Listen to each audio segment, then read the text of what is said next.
Hello. Today I'm going to talk to you about my critical analysis and how to compare it to one of the main ideas of the year. Okay, so my tech thought it was about how AI is progressing throughout the years and how it is now and how it would progress in the future.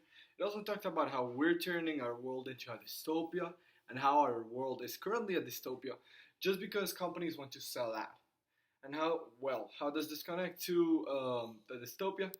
Because, for me, I believe that AI is currently the leading factor in turning our world into a dystopia, as it makes everybody interconnected, it makes everything futuristic, and so on and so on. Okay, so my critical statement was in her TED talk on AI, Zeynep Tufekci effectively conveys a serious tone in order to warn people about the dangers of AI and how would it affect our freedom.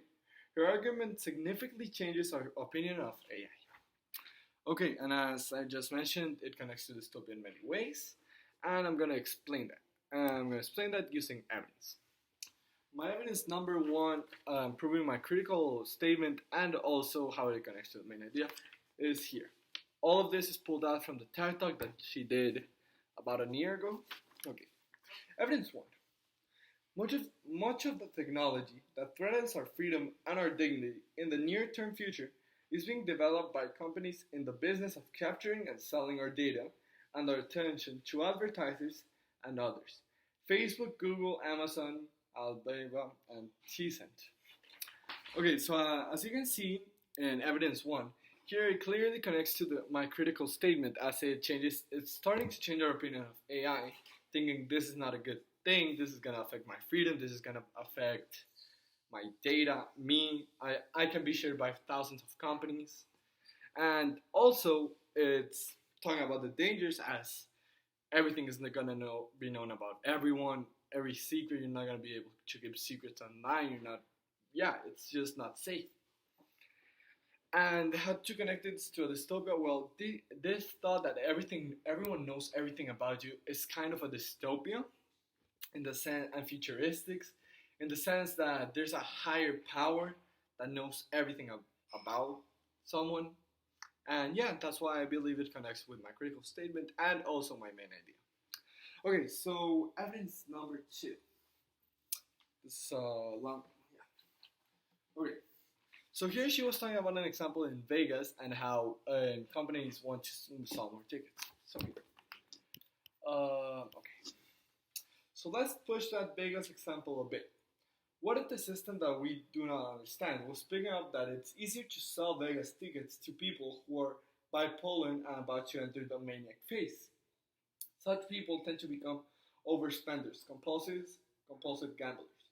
They could do this, and you'd have no clue that's what they were picking up on. I give this example to a bunch of computer scientists once and afterward. One of them came up to me. He was troubled, and he said, "That's why I couldn't publish it." I was like, "Couldn't publish what?" He had tried to see whether you can indeed figure out the onset of mania from social media posts after clinical symptoms, and it worked, and it had worked very well.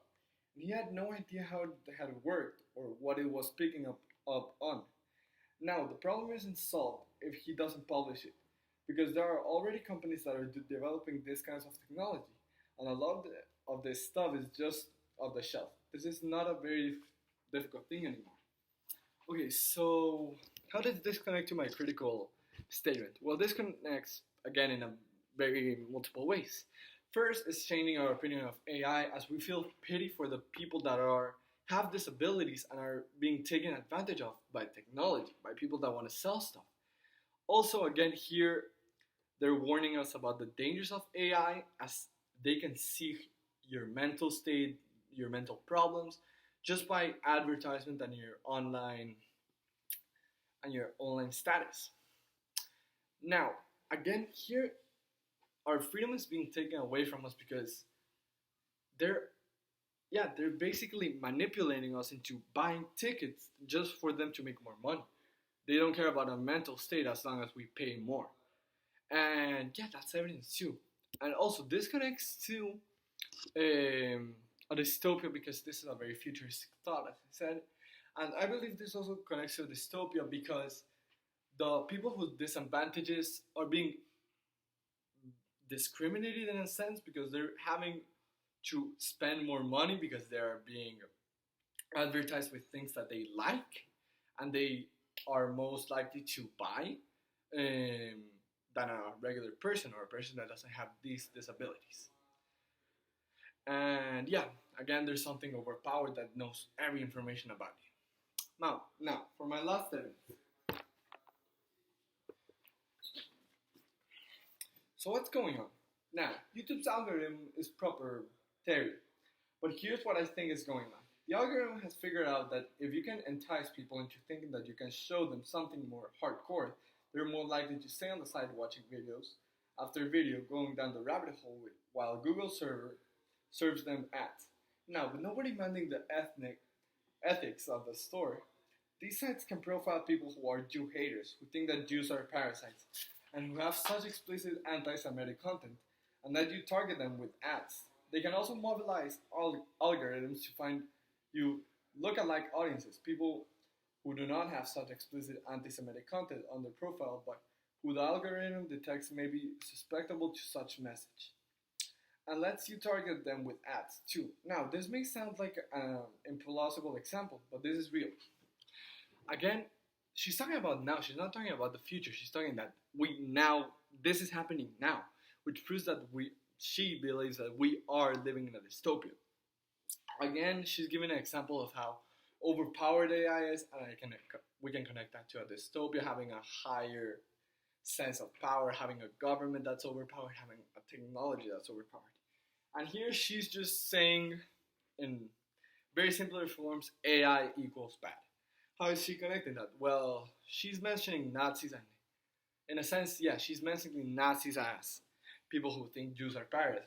And she's connecting that with AI, which I thought it was a little weird at first, but I realized that she's completely against AI. She didn't say anything positive in her whole TED Talk. And yeah, that's how I connected to my statement as she's saying no AI, there's a lot of dangers, it takes our freedom. And yeah, she successfully changed my opinion of AI.